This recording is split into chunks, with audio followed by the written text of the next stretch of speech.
If you walk out that door tonight, don't come back. Those were the words that changed everything. Layan had said them not with rage, but with a quiet finality that felt heavier than any scream could have. And yet Jelly didn't look back. Not once. That evening she had dressed with unusual care, foundation blended to perfection, eyes outlined in soft shadows, lips painted in her signature red. Her favorite black dress hugged her just right, and her heels clicked across the wooden floor as she moved quickly, brushing past Layan who sat silently on the couch. She didn't notice the way his eyes lingered on her, full of questions and unease. "I'm going to a colleague's birthday party," she had said almost too casually. "Don't wait up. I might be back late." There was a pause before his response. "You've been going out a lot lately," Layan said, his tone calm but the words laced with sorrow. "Every time you leave I get this feeling deep down, like something's slipping away." Jelly hesitated just for a moment. Her fingers froze on the strap of her purse, her expression unreadable. "You're overthinking," she muttered, eyes averted. "It's just a small gathering." But Layan wasn't convinced. It wasn't just the parties or the unexplained absences. It was the emotional distance, the wall she had slowly started building. He stood up, the weariness in his voice more painful than any accusation. "It's not about where you're going, Jelly. It's about what you've stopped sharing. You're drifting away and I'm the only one trying to hold us together." Jelly avoided his gaze, fingers tightening around her purse. "I don't want to fight, Layan. I just need a night out. That's all." He looked at her for a long moment before speaking again. His voice now firmer, colder. "If you walk out that door tonight, don't come back." She blinked, caught off guard. "What are you saying?" "I'm saying I can't keep doing this," he replied. "If you leave tonight, it's over. I won't be waiting when you come back."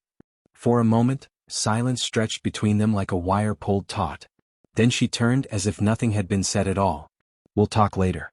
It's just a party. Don't make it bigger than it is." And just like that she walked out. The door clicked shut. Layan didn't move.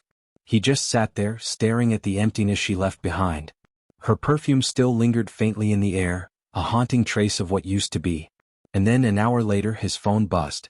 "I saw your wife," a friend said hesitantly. "She was with another man. I thought you should know." The words were simple, but they hit with the weight of betrayal. Jelly with another man.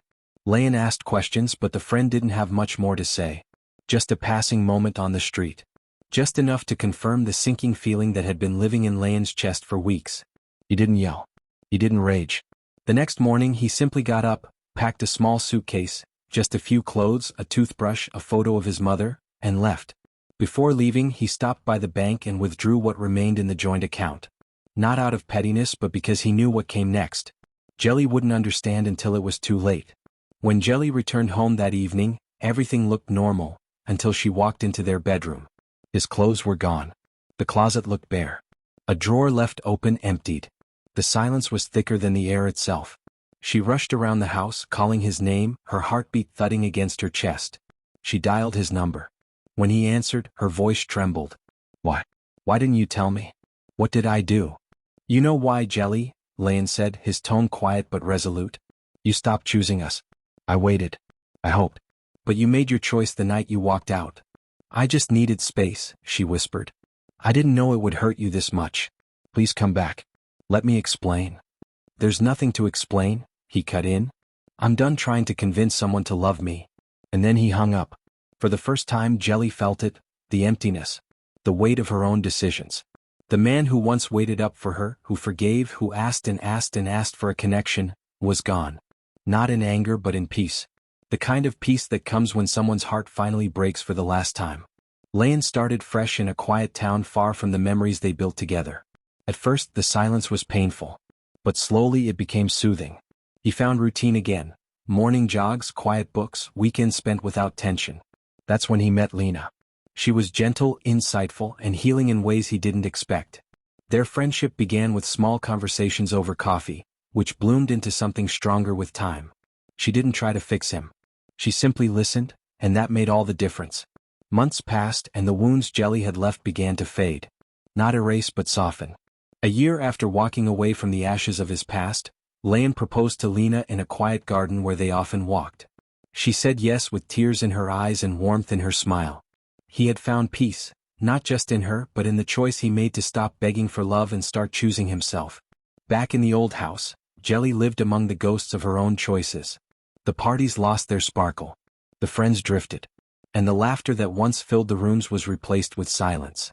She'd scroll through old photos at night, photos of Leon smiling, hugging her, cooking dinner, and wonder how she didn't see what she had until it was gone. But regret doesn't undo reality.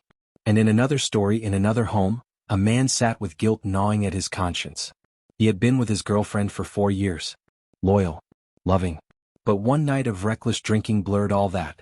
He couldn't even remember where the roses in his hand came from, or why a woman he didn't know had declined them. He only remembered bits and pieces, laughter, flashing lights, and the feeling of crossing a line.